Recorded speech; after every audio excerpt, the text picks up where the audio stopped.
bilan elementary kursimizning 10-yunit haqida gaplashamiz va bu yerda 3-chi qism 10.3 vocabulary and skills development. Bu qismda lug'at bo'lagimiz va boshqa mahoratlarimizni oshirishga urinib ko'ramiz. Goals. Bu qismda maqsadlarimiz understand, comparison, ya'ni taqqoslashni tushunish, use adjectives plus noun collocations.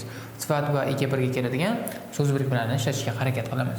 Reading and speaking o'qish va nutq mahorati understanding, comparison. Exercise 1 work with a partner. How many places can you think of for each category? O'zingiz bilan ishlang va har bir kategoriyada nechta so'zni yoki nechta joyni o'ylab topishingiz mumkinligini topishga harakat qiling. 1 very cold places, for example the North Pole. 2 very hot and dry places. 3 places with dangerous animals. 4 very wet places. Videoni pauza qilgan holda bu mashqni yozma ravishda bajarishga harakat qilib ko'ring.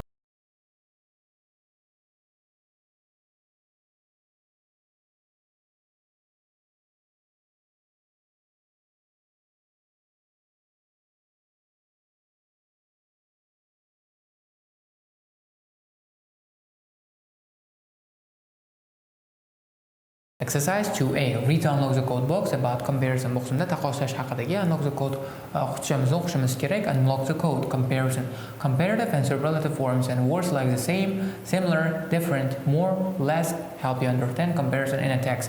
Bu qismda taqqoslovchi va qiyosiy va orttirma darajadagi sifatlar, bu kabi sifatlar, ya'ni bu kabi so'zlar, ya'ni bir xil, o'xshash, farqli, ko'proq, kamroq kabi so'zlar bizda matndagi taqqoslash, ya'ni qiyosiy strukturani tushunishga yordam beradi.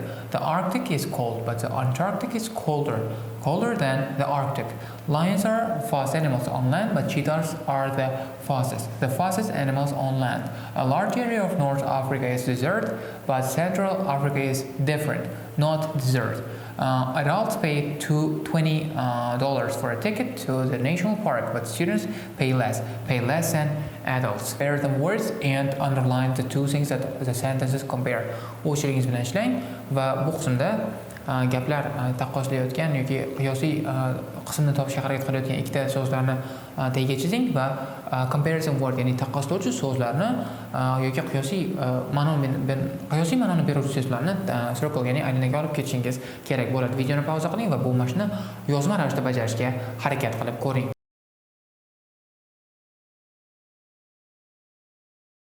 Keling endi javoblarni bir ko'rib chiqamiz. The Burj Khalifa in Dubai is one of the tallest buildings in the world, but Everest is much taller. Bu qismda much taller, ya'ni taller so'zi comparison word. That's why we circle, and Burj Khalifa and Everest are the two things that the sentence compares. 2. We went on a tour of a mountain and lake. They were both beautiful, but enjoyed the lake more. More so'zi bu qismda taqqoslovchi so'z va mountain and lake bu yerda taqqoslanayotgan va qiyosiy qism ko'rilayotgan so'zlar. 3. We don't really have dinner. The weather in July is hot and February is similar. Bu qismda similar bir xil so'zi comparison word, and July and February months are two things that sentence compares. 4. The south of the island was wet, but the north was wetter. Wetter so'zi comparison word va bu qismda south and north two things that sentence compares. And 5. We get a lot of wind in the summer, and the autumn is the same. The same is comparison word, and summer and autumn are two things that sentence compares. Exercise 3. Work with a partner. Read the sentences and answer the questions. O'chiringiz bilan ishlang va berilgan gaplarni o'qigan holda savollarga javob berishga harakat qiling. Videoni pauza qiling va bu mashqni yozma ravishda bajarishga harakat qilib ko'ring.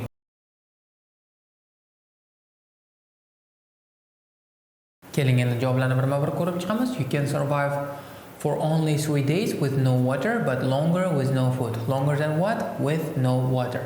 2. There were 50 runners in the first group and the same number in the second. Second group. 3. In 2009, a Japanese man, Masahito Yoshida, aged 28, started walking 40,000 kilometers around the world. When he finished, he was 4.5 years older. Older than what? Older than he was. Older than his age. 4. We took same food on the journey, but after 3 days we needed more.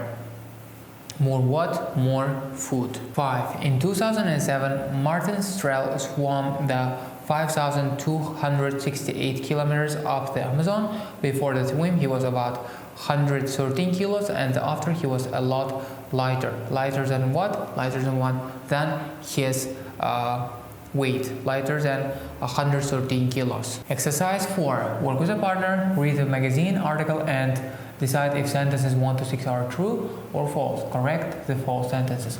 O'shingiz bilan ishlang va berilgan gazetadagi jurnaldagi maqolani o'qigan holda 1-6-gacha gaplarning to'g'ri yoki xato ekanligini aniqlang, belgilang va bu qismda xato gaplarni to'g'rilashga harakat qilib ko'ring. Videoni pauza qiling va bu mashqni yozma ravishda bajarishga urinib ko'ring.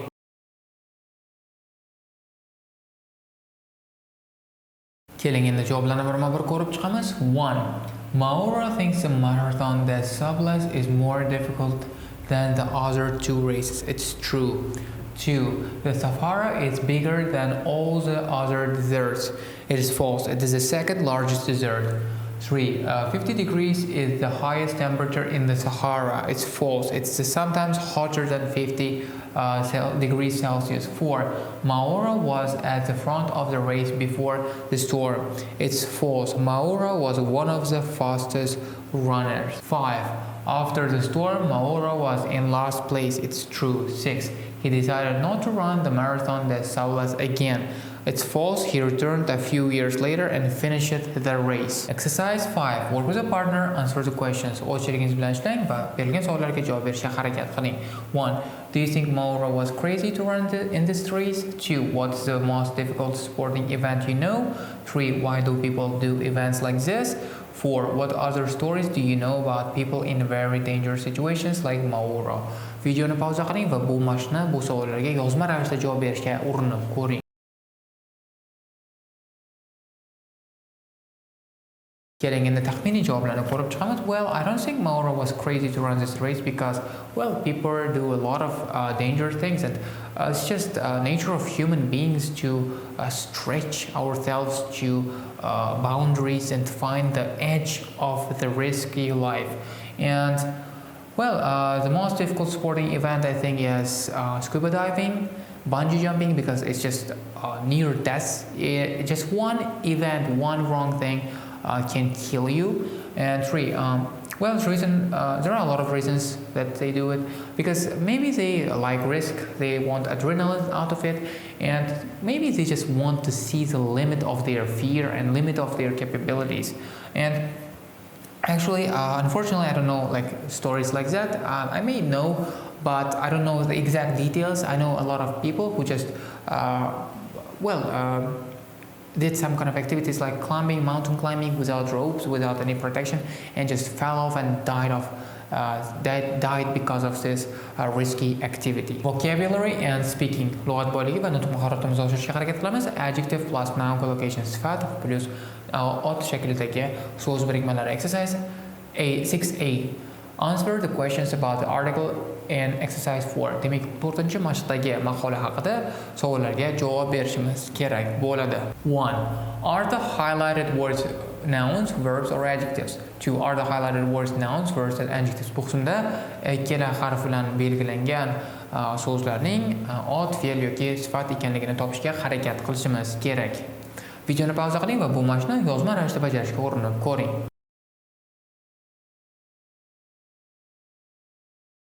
Keling endi javoblarni ko'rib chiqamiz. 1. As you see, they are adjectives, and second one, they are nouns. Exercise 6B. Read the information in the vocabulary focus box and check your answers. Bu qismda vocabulary focus qutichamizni o'qishimiz kerak va o'z javoblarimizni yana bir bor tekshirib olishimiz kerak bo'ladi. Vocabulary focus. Adjective plus noun collocations. The collocations in the text are adjective plus noun. Collocations are words that go together. Demak, bu qismda matnda berilgan so'z birikmalari sifat plus ot shaklidagi so'z birikmalari hisoblanadi va ular birgalikda keladigan so'zlar. Sometimes we use opposite adjectives with the same noun. Ba'zi bir vaqtlarda biz bir-biriga qarama-qarshi bo'lgan sifatlarni bir xil noun, ya'ni ot bilan ishlatamiz. For example, high temperatures, low temperatures. Sometimes there is not a clear opposite. Ba'zi bir vaqtlarda u qismda aniq qarama-qarshi so'z yo'qligini ko'rishimiz mumkin. Bu qismda a bad storm, strong winds, good storm to'g'ri javob bo'lmaydi, weak winds to'g'ri javob bo'lmaydi, light winds to'g'ri javob bo'lishi mumkin. Exercise 7A. Work with a partner. Match adjectives 1 to 4 to nouns A to D. O'z sherigingiz bilan ishlang va berilgan 1 dan 4 gacha bo'lgan sifatlarni A dan D gacha bo'lgan otlarga to'g'ri chiqishga harakat qiling. Videoni pauza qilgan holda bu mashqni yozma ravishda bajarishga urinib ko'ring.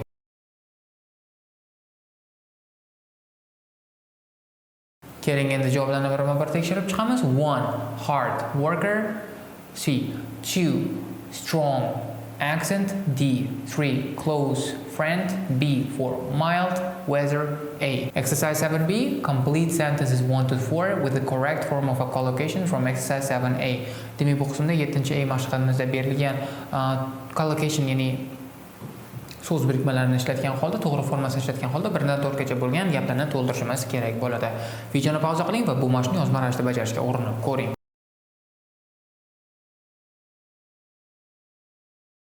Keling endi javoblarni birgalikda ko'rib chiqamiz. 1. Yuko has 3 close friends. 2. In our company, most people are hard workers.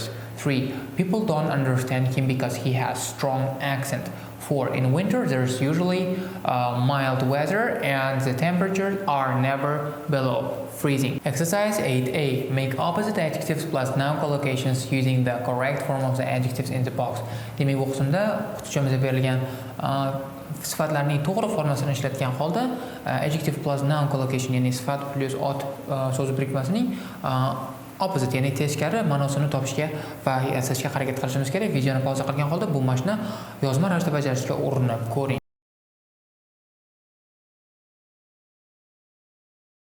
Keling endi javoblarni birma-bir ko'rib chiqamiz. 1. Is there usually heavy traffic on your way to this class? 2. Did you have a high score in your last test? 3. Do you like strong coffee? 4. Which jobs usually have the lowest salaries? 5. Are you a deep sleeper? Exercise 8B. Listen and check your answers. Audioni eshiting va javoblaringizni yana bir bor tekshirib oling. Audio 10.13.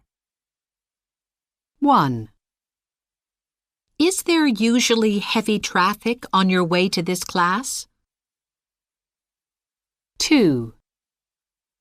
Did you have a high score in your last test? 3.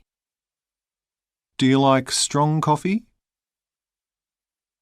4.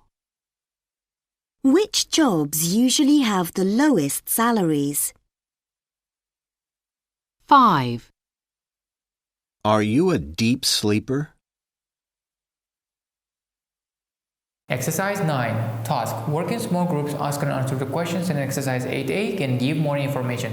Kichik guruhlarda ishlang va 8A mashqida berilgan savollarni so'rang va ularga javob berishga harakat qiling va qo'shimcha ma'lumotlar kiritib o'ting. Va bu yerda taxminiy misol javobimiz: Is there usually heavy or light traffic on your way to class? Sometimes it's very heavy. It was bad today and I was late. Videoni pauza qilgan holda bu savollarga yozma ravishda javob berishga harakat qilib ko'ring.